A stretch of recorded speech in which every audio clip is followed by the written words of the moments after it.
தமிழ்நாடு அரசு அயலக தமிழர் தினம் கொண்டாடுவது என்பது ஒரு வரலாற்று நிகழ்வு. ஆண்டுக்கு ஆண்டு இந்த விழாவின் மெருகு கூடுகிறது. ஆண்டுக்கு ஆண்டு இந்த விழாவுக்கு ஒதுக்கப்படும் நிதியும் கூடுகிறது, தமிழர்களும் கூடுகிறார்கள், தரமும் கூடுகிறது என்பதை பொது மனம் கொண்டவர்கள் அழகாக உணர்கிறார்கள் என்று நான் நம்புகிறேன். இதில் 2 விதமான நன்மைகள் நிகழ்கின்றன. ஒரு நன்மை, தமிழ்நாடு தாய்நாடு அயலக தமிழர்களை தேடி இணைப்பது முதல் நன்மை.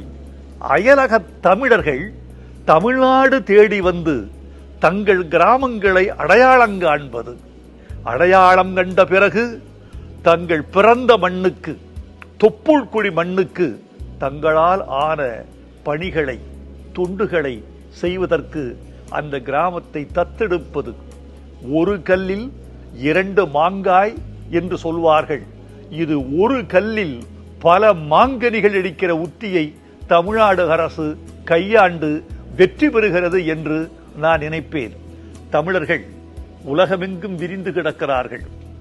உலகமெங்கும் விரிந்து கிடந்தாலும் அவர்களின் வேர் தமிழ் மண்ணோடு, தமிழோடு. இது ஒரு தலைமுறையோடு நிறைவு பெறுவது அல்ல. இந்த தொடர்ச்சி என்பது அடுத்த தலைமுறைக்கு பரவ வேண்டியது என்று நாங்கள் கருதுகிறோம். இந்த அயலக தமிழர் தினம் என்பது தங்கள் பிள்ளைகளை அழைத்து வந்து, இதுதான் தமிழ்நாடு, இதுதான் தாய்மண், இதுதானடா உன் வேர்மண் என்று தங்கள் பிள்ளைகளுக்கு சொல்லிக் கொடுக்கிற போது இந்த தமிழ் படிக்காத பிள்ளைகளையும் கடந்து அடுத்த தலைமுறைக்கு சென்று சேரும் என்று நாங்கள் நம்புகிறோம். தமிழ்நாடு அரசுக்கு என் வாழ்த்துக்கள்.